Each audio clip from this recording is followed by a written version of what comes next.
Glória ao Pai, ao Filho e ao Espírito Santo, como era no princípio, agora e sempre. Amém. Lucas 6, 12 ao 19. Jesus foi à montanha para rezar e passou toda a noite em oração a Deus.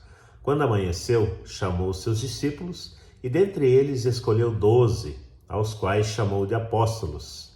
Simão, a quem deu o nome de Pedro, André, seu irmão, Tiago, João, Filipe, Bartolomeu, Mateus, Tomé, Tiago, filho de Alfeu, Simão, chamado o Zelota, Judas, filho de Tiago, e Judas Iscariotes, que se tornou traidor. Descendo com eles, parou numa planície. Havia lá um número imenso de seus discípulos e grande multidão de gente vinda de toda a Judéia e de Jerusalém, do litoral de Tiro e de Sidônia, para ouvi-lo e ser curados por ele de suas doenças. Os que eram atormentados por espíritos impuros ficavam curados e toda a multidão procurava tocá-lo, porque dele saía uma força que curava a todos. Palavra da salvação, glória a vós, Senhor.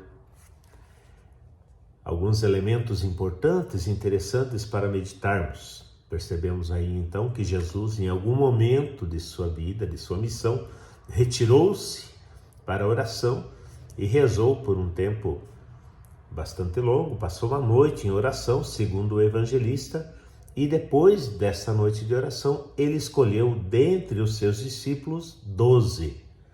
Ou seja, nós compreendemos aí, e algumas passagens da Escritura nos falam que ele tinha mais discípulos, tinha mais pessoas que ouviam e que aprendiam com ele.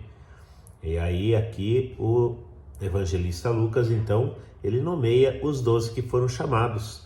Interessante que Judas Iscariotes, que foi o traidor, o evangelho coloca de forma clara, se tornou traidor, né?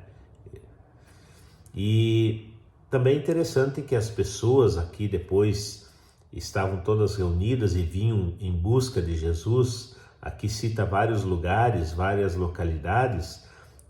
O povo procurava o quê? Somente a cura?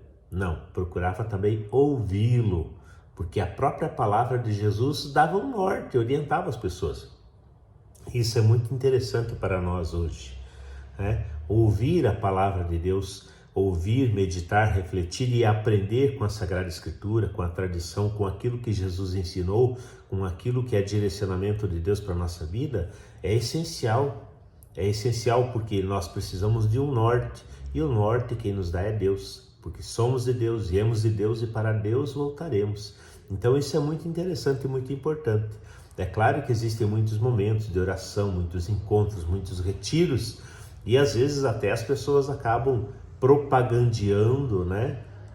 Usando isso como marketing ou como forma de atração para as pessoas para virem para orar, para serem curadas, para serem libertadas pelas situações diversas das vidas, né? Da vida de cada pessoa. E com certeza Deus faz muito, Deus realiza muito da sua obra. Mas percebemos aqui que o essencial, que é essencial ouvi-lo, porque a palavra de Deus, ela realmente age na nossa vida e direciona a nossa vida. Voltando ao início do trecho, temos aqui a situação então de oração de Jesus, uma noite toda de oração, uma vigília de oração, momento importante da vida de Jesus. Ele, como filho do Pai, ele também se colocou em oração, em conversa, em diálogo espiritual com o Pai durante um bom tempo. Para quê? Para decidir quais eram os 12 que deveriam então ser seus apóstolos. Discípulos eram muito mais, mas ele escolheu 12 para quê? Para ser seus apóstolos.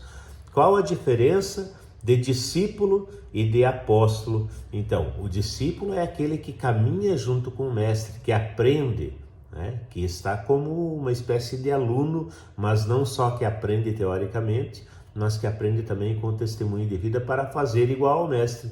Esse é o discípulo, aquele que segue o mestre, aprende e segue. E o apóstolo? O apóstolo é aquele que, além de discípulo, ele recebe então do mestre o poder e a autoridade para agir em nome de. É seu representante.